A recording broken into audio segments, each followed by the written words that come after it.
amigos. We hope to see Mrs. Juanita Adams a little later, but she's also, Mrs. James is a retired SSU administrator, and she's going to come and share some reflections at this time.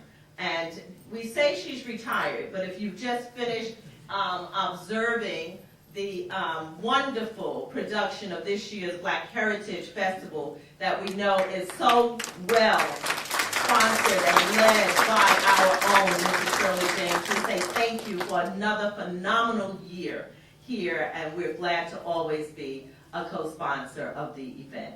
Please come and share at this time.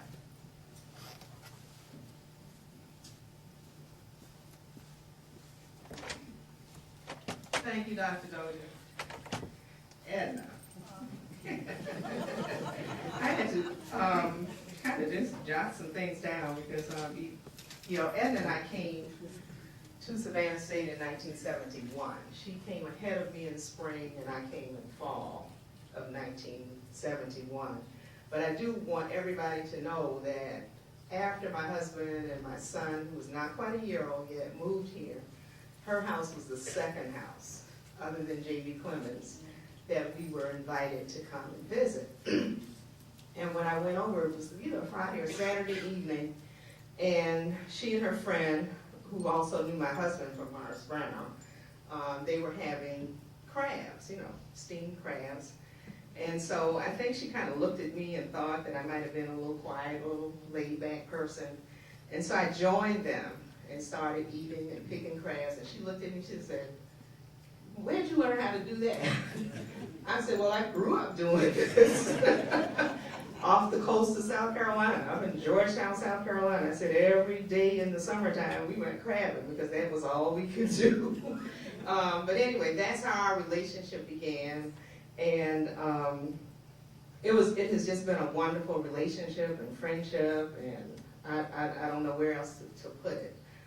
A sisterhood since that day, because even when they had the orientation for new employees, we ended up sitting at the same table, and then it just kind of went from there, and eventually we started working together in the Comprehensive Counseling Center, and that's probably where the bond really that's where the glue began to stick, with Juanita and Edna and myself. And the person who was kind of at the head of the helm was a person named Hinton Thomas that we called Bubba. And there was a fourth person there who's passed on now, Yvonne Stevens. And we used to just sit together, believe it or not, around that table in King Frazier room 233 and come up with all kinds of ideas of things that we could do to serve the students at this university, at the college then. And no, we didn't have any money, and like Dr. Dozier said, the resources probably were so slim. In reference to our capital improvements and things of that nature, we kept saying, well, eventually we'll get this new building or we'll do that. But we created an atmosphere that we thought that when students came here, they didn't pay attention to all of that. So some of the things that we did then, and I'm glad to see that there's some semblance of them still going on now. New student orientation, for instance. We even incorporated an orientation program for parents. Peer counselors, they're not called that now, I don't know what the name is. But we used to call them peer counselors and friendly beings. And they served as mentors to new students. And these were kids that didn't get paid a single dime. But it was a program that everybody vied to become one of those 20 or 25 students who would represent this institution, but more than anything, that they would serve their fellow students and try to motivate them and encourage them and keep them here at Savannah State University. So I'm going to say some things, and I know that we adopted some people into our atmosphere. When we would go on retreats like the Camp Honey Creek, and remember up in Toccoa in the mountains? Yes, but Siobhan Carr was one of them that would go with us sometimes and just sort of became a part. And I know that there are others, but Siobhan's sitting right here in front of me, so I'm remembering her as being a part of that. But we had things like the cabaret and get acquainted games and activities, and new student dedication services. We even eventually got around to summer orientation programs and a farewell ceremony for parents and students, like for the parents to leave and turn them over to the SSU family. But we would just sit around and think of things to do. And I remember vividly when Dr. Hall was acting president, he wasn't quite sure of what he was getting with Hinton's girls. That's what they call it. But I'll wait until he speaks, because now he still tells me that sometimes some of the things that Hinton's girls did, he was very appreciative of them. But at any rate, things like that just kept us together, and we had opportunity to work for a person, and I guess he was smart, because he just kind of laid the groundwork, and he just let us go for ourselves, and whatever we came up with, as long as it worked, it was fine with him. So Larry's, remember? Miss Ann's for lunch, driving all the way to New Orleans, Louisiana. Yvonne and Edna and I took a 15-passenger van with 12 kids. We drove to New Orleans, Louisiana with peer counselors. We would drive to different kinds of places throughout the Southeast, and just giving our young people experiences that some of them had never had before. But we put Savannah State on the map, because that particular organization, the Southeastern Regional Orientation Workshop, which was a part of a National Orientation Directors Association, Savannah State was the only HBCU represented in that organization for years and years and years. And we even hosted that organization here in Savannah very early, like in 1983. So we helped to put Savannah State on the map with some of those things. But just to help you reminisce, the King of Ghana, okay, do you all remember when the King of Ghana visited? And I see now, she's sitting in one of the throne chairs of Miss Savannah State University. So a lot of the coronations for Miss SSU we were involved with, of course with Wesleyan Gospel Choir, Alumni Affairs, Ebony Fashion Show. She was even, I have to tell you this one, to show you how much she loved the students at this university. And everybody knows that if you need to get in contact with anybody, whether it's from the highest level of government down to the most humble person in the grassroots level, you ask Edna, and she'll make that contact. And she will help. Because I used to call her, and we all did, if a student needed assistance, let's say with legal aid, okay? This was the person who knew every judge, sat on every court throughout, and our students were assisted, okay? But family is important to her, and her son Kevin, who can't be here with her today, and her significant other who is recuperating from surgery. And she is definitely a family person, and whether it's her bloodline family or taking in family like me, like my family, so many of you who are out there, she considers family. But she's such a loving person, and she, among others, who is sitting in this audience, taught me, a Spelmanite, to love this university. Probably, I shouldn't tell Dr. Tatum that, but I've been here so long, Savannah State has done so much for me, and it was through working through persons like Edna and all of you who are out there that I love this university with that same kind of passion. So as being one of the three amigos, Juanita, Edna, and myself, and then when we were working with others, we would always say three amigos plus, and if it's one or two others, we'll say plus two, plus one. But we have embraced you into our own little circle.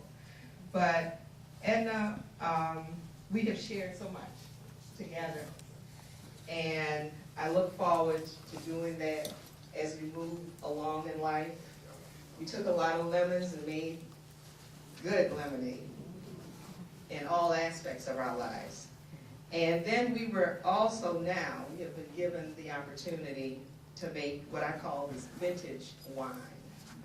And with this vintage wine, we are at the stages in our lives now where we are doing what we can do and to make it the best and have the best taste that you can consume. So thank you, friend. Thank you, sister. I don't know what else to call you. Friend and sister.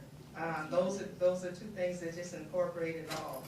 And thank you for allowing me to be a part of you so that together we have been able to serve not only this university, but this community and get some rest, okay? I don't know, but we're gonna figure that part out. We're gonna do it. We're gonna do it. But I'm just so glad to call you friend and sister. All right? Thank you. Yep.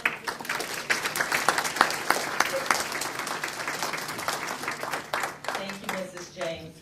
We also have a reflection this afternoon coming from Dr. Clyde Hall, another university retiree, an alumnus, and a former acting president of Savannah State from 1978 to 1980. So Dr. Hall, if you will come, and I want to say to everybody, if you haven't read his book, read his book.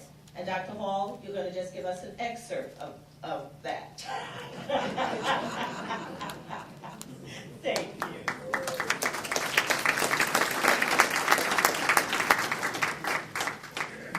Thank you, Dr. Dozer, and the honoree, Edna Jackson, mayor of Savannah, Georgia.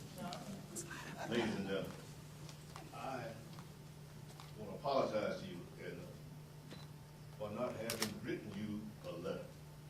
I started this letter the day you were elected, and because of my age, I've been procrastinating. I asked Dr. Dozer if I could be on this program, and I want to thank you for granting me the opportunity. When you get old, you get to be kind of a historian, and I just want to pass on to you some historical facts, as I know Edna Jackson. I came back to Savannah in 1961 as chairman of the Division of Technical Sciences. I did not meet Edna at that time, but a fellow who was a good friend of mine, and in my 1948 graduating class, W.W. Law, talked about her all the time. Edna, you could not imagine at that time that you were trying to get the mayor of Savannah, Georgia to do what was right in terms of innovation. You didn't recognize that one day you would be the mayor of this city. It goes back to what my mother used to say. Moan on, brother. You don't know what the end's going to be. You do what you're supposed to do, when you're supposed to do it, the way you're supposed to do it, and it'll take place. I knew Edna, but I didn't become officially associated with her until 1977, when I became vice president of this university. The chancellor called me one day, shortly thereafter, and said, I want you to come to Atlanta because we've got some discussion about the AIDP proposal. The government had granted Savannah State College $2,750,000 in the AIDP grant. The chancellor had to write off on this grant. So he was not satisfied with the way the money was going to be allocated. So he invited me, since it was a new job for me, to come to Atlanta and kind of explain to him how we could distribute more of this money in the instructional programs and in counseling. At that point, this became a task because we had about a 1-week window to rewrite this proposal, which most of the money had been put in auxiliary activities and not an instructional program. So I came back to Savannah, and this is when I found out what kind of a person Edna Jackson was. We had to work night and day to rewrite this proposal and get this bit of money into different instructional categories like English and mathematics and so forth. And this is when we created that FOSA, the council, the comprehensive council. Now, it's impossible for you to imagine how those people would work. It's, as acting president at the time, you could just appreciate giving an assignment to someone and then walking away knowing very well that they are going to stay there night and day to make that come to pass. So Edna, I really, really appreciate it. You have been a good example of this statement that we always say. You can go anywhere from here. When I look back at what you were doing back in the 60s and your success as councilperson and then being elected mayor, I think you are a symbol of what this institution can do. And I'm sure that you're going to attract, your being going to attract many persons to Savannah State University. Thank you.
As one, and our folks in the admissions office has taken that to heart. So I'm going to ask Ms. Cisco and Ms. Morris to join me as we unveil something new. This is a part of our Open Campus Day theme coming up this April 14th.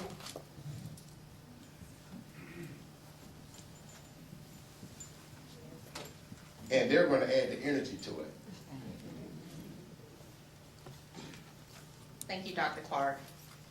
In keeping with Dr. Dozier's theme, the One SSU Spirit Scroll is a symbol of love and immense pride that students, alumni, faculty, staff, and the community have for our beautiful University by the Sea.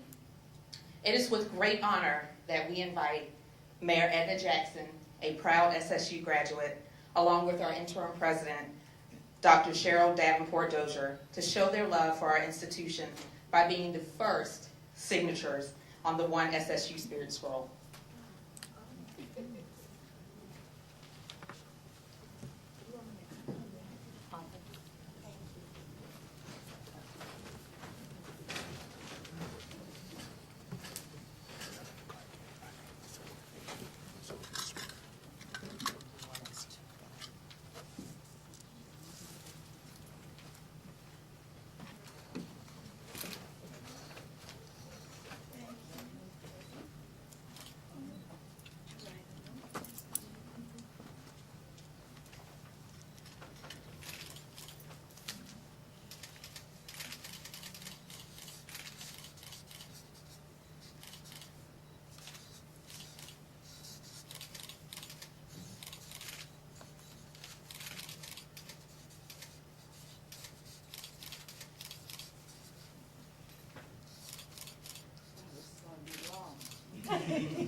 Each person that signs the Spirit Scroll will receive the one SSU Unity Pin to showcase to our prospective students during our spring open campus on Saturday, April 14th, that we are indeed one SSU.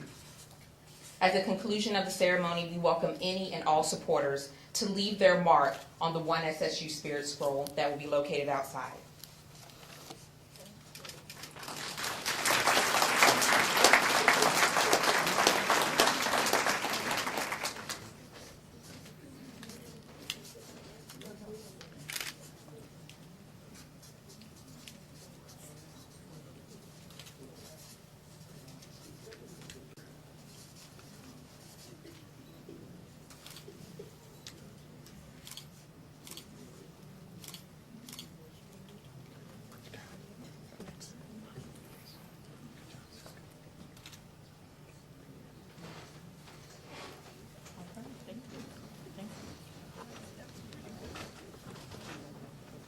Institution stands ready. Incorporated Delta Nu chapter.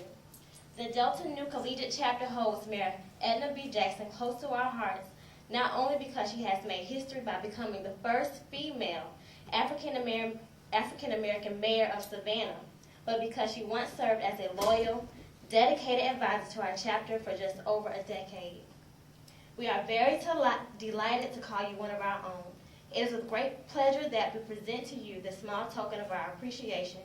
With love from Delta Sigma Theta Sorority Incorporated, Delta Nu chapter.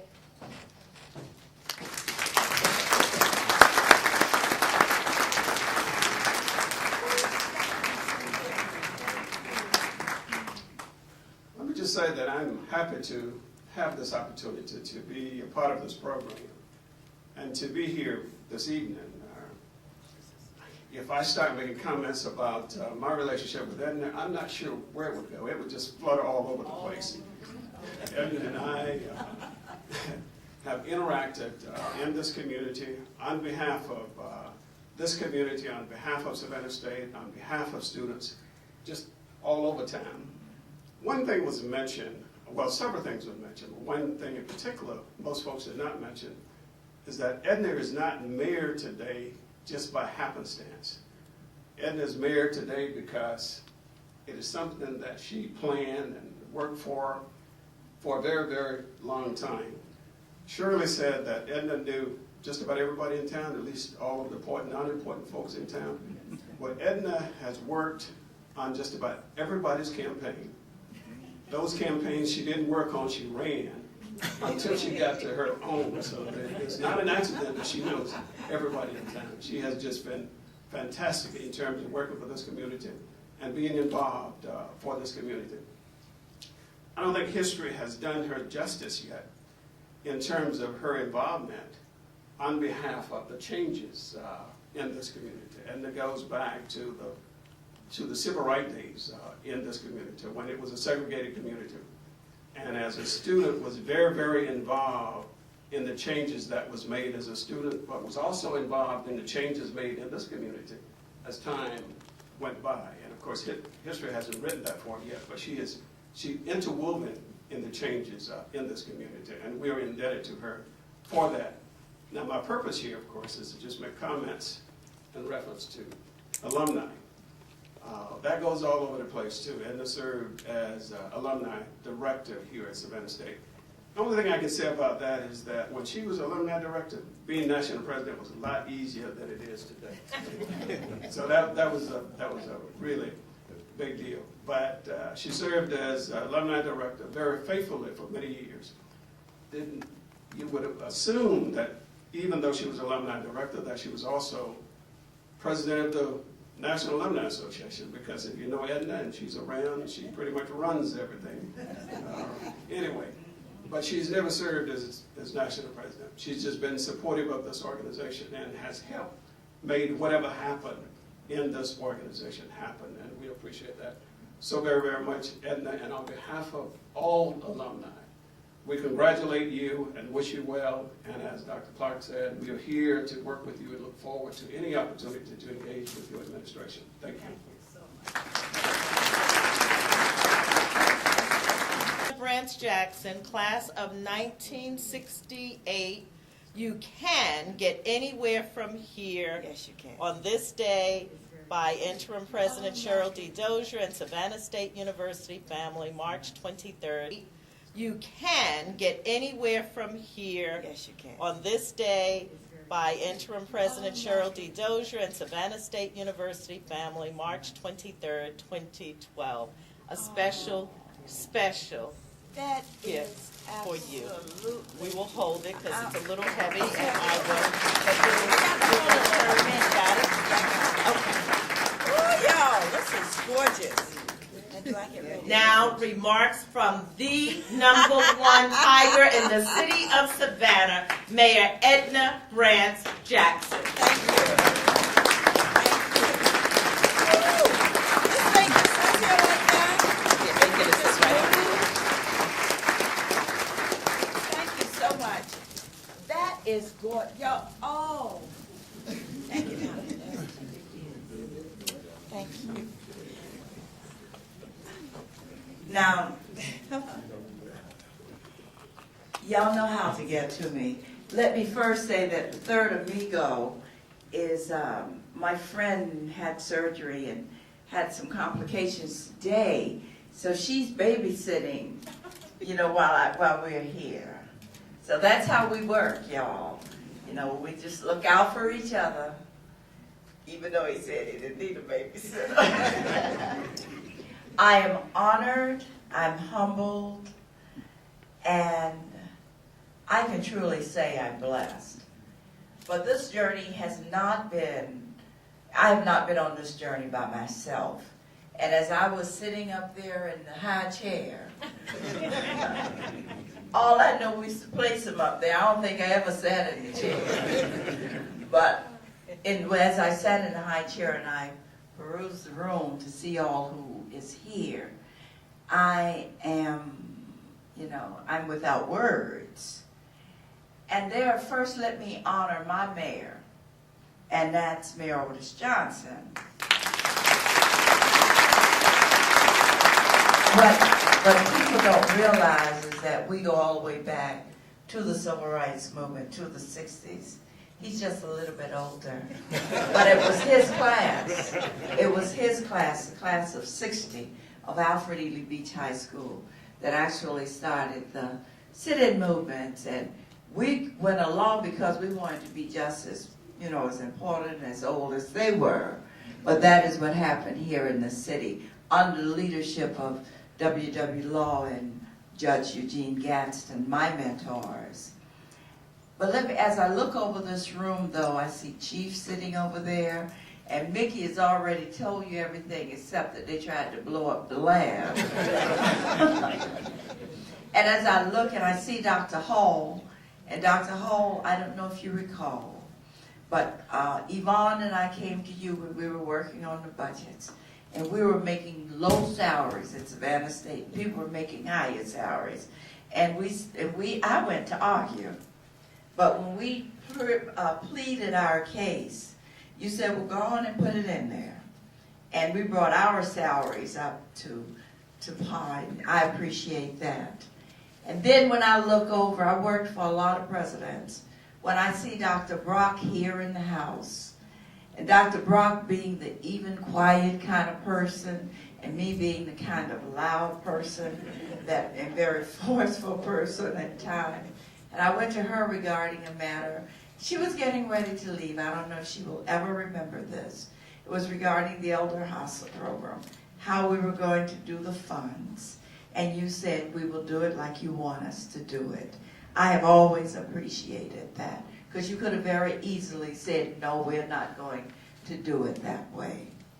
And then one of my professors is here today, and he was also my drama teacher, Robert Louis Stevenson. And I can tell you, I'm going to make y'all laugh now. When I was playing an old woman in the play, he said, well, you're going to have to spray your hair. I said, not this wig. I was so But he always took an interest in everything that we have done. And if I'm not recalling, is that Miss Dean sitting back there? I can't see. Oh, Lord. From Alfred Ely Beach High School. But her husband was my major professor here at Savannah, Elmer J. Dean. You are always known that you may fail one of his classes, but I can tell you right now that Edna Jackson at Branch did not fail any because I sat on the front row, I answered the questions, and he knew that I knew my lesson. And during that time, he wanted to push us to go to Duke University for summer programs. That's what the professors here at Savannah State was doing with us at that time. Now, I have a boss in the house, and this is a young lady that when I was the alumni director and students came, Dr. Dozier, that didn't have enough money, I could call the director of financial aid, or she could call me and say, look here, I need $500 or $300. We don't need to lose this student. And of course, I call alumni and friends, and that's Jerry Hewitt that is sitting over here, and I honor you, and I honor Ann because these are the people that we work with. When I was moved to financial aid, they thought that because you had 2 females and you had 2 Virgos, that we were not going to get along, but we ran. I mean, the students received the kind of help that they needed here at this university. As I see students now, they will say to me, you don't remember me? I said, no. Said, well, you helped me in financial aid. But you know, you always told us off first, but then you would help us. But you know, children have to learn. I said, yeah, because you were always late. You didn't do your paperwork on time. But that's what Savannah State University was always a family. And we have had people that we work with throughout our lives. We're still working together. Alvernia, Roy's wife, Alvernia and I have been friends for years. We started Ebony Fashion Fair on this campus. People were saying it could not be done. I was the president of the alumni, the president of the local chapter of the Alumni Association, and Alvernia jumped in there, and then she became the homecoming chairman, and we fought the entire time. But we had homecoming. We had the best homecomings that Savannah State have ever had. And we couldn't say anything about Alvernia because it would make me mad, and if anybody said anything about me, it would make her mad. But that's what it was all about. But the 3 amigos, I have to tell this story, and I think Shirley realizes it. Dr. Silver named us the 3 amigos. Well, all of us knew Pete before he came to Savannah State. And when he and Dr. Brown came, they needed people that could do certain things. And they would talk with me, and particularly Dr. Silver. He would say, you know, we need to do this. And so I said, well, let me tell you what to do. Call Shirley. And if you call Shirley, you get Juanita. And it became, and I know they did the same thing, but we would all, if you had one, you had all 3. And we moved about this campus and did a whole lot of things. But there are so many of you that helped me on this journey, that helped me to get where I am today. I didn't do it by myself. Now, everybody that worked in my campaign, please stand up because I don't want to have to call names. Please, y'all. All right. I honor you today for all of the work that you did in my campaign. I don't know why the mayor didn't stand up because he was right there. You know, you always keep somebody. See, the mayor, people wanted to get between us. But we did not allow it to happen because what we had to do for the betterment of this community, we did it together. And we stood by what we believed in. That is why I was able to win. It wasn't because I fell on the wayside and did what other people wanted me to do. I did what was right to do. And we won, and we move forward, and we have the progress. But there is a gentleman in this room. I called him, y'all, I had to raise money. And I said to him, I want to have a concert. And that's Ben Tucker. And he rose to the occasion. We had a tremendous fundraiser with jazz and a lot of jazz musicians that came. Been there still talking about it, and Marbury wanted me to do it again. So we're going to have to do it again. And he played for the inauguration. But I can tell you, Wesleyan Gospel Choir, let me tell you, we traveled a lot of miles. We went overseas, and Dr. Brock and Dr. Hall remember that. We went to the Bahamas. We sang for the King and the Queen. We promoted Savannah State. This choir has always served as ambassadors. Total Praise has always been the song that I have lacked. But the one person that enjoyed it even more, and he cried every time they sang it, and we would watch and say, watch it now, he's going to do this. And that was Dr. Carlton Brown. That was his song. But all of you, Savannah State, from the time I enrolled in 1962, has been there for me. It takes many bridges to get you across. And this institution has always helped me. As I reflect back, when I dropped out to do civil rights work, and my sister continued here, but when I came back, Prince Jackson, Wilton Scott, hired me as a student. Then they brought me back as a director of a federal program because people saw in me what I did not see in myself. It was not only Savannah State, but it started in my early childhood. There are many people here that I've worked with, but my grandmother always told me that you treat people like you want to be treated. And that is what I've tried to do, because she's looking down, and I don't want to have to she will tell me, get the switch off the tree if I was rude. Now, I was not the best child, my sister was, but, those things happen. But Savannah State University and Dr. Dozier, oh my God. I don't know why you turned around. How are you doing, Reverend? Pastor? It is wonderful to see you and my soror. Let me tell you, Savannah State is always in my heart. Yes, I represent Savannah State University. Yes, I represent the city of Savannah. I am ambassador for both. When people come to our city, as we have always done, even under the administration of Dr. Johnson, we've always asked, what about Savannah State University? I will continue to be that ambassador. I'm getting ready. Mickey is trying to get me to talk to people about Nigeria right now. I did make the call. And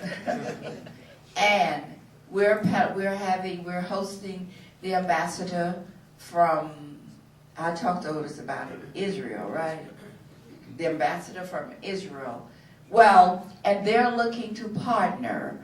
Well, if they want to partner with any institution in this city, Savannah State will always be in the number. And that is what is most important. Even though as mayor of the city, I have to promote all institutions, but my heart will forever be here at the institution that gave me my start. Thank you, Spencer. You're still my child. Thank you, Renard. You're always here. But I'm going to hush because I'm standing between your stomachs and the food. But thank you. I just am humbled by what you have done here today. This will sit in the center, front part of my desk. I am so thankful. Dr. Dozier, I listened as Roy Jackson said, President Dozier. I too am going to say, President Dozier, Yes. for you're moving this institution forward, as many of our presidents have done. Thank you for your leadership and all of your cabinet members, for you always remember that it is about the children. It is about getting them in and getting them out, and being able to say, you can get anywhere from here. God bless, and thank all of you for coming out this afternoon.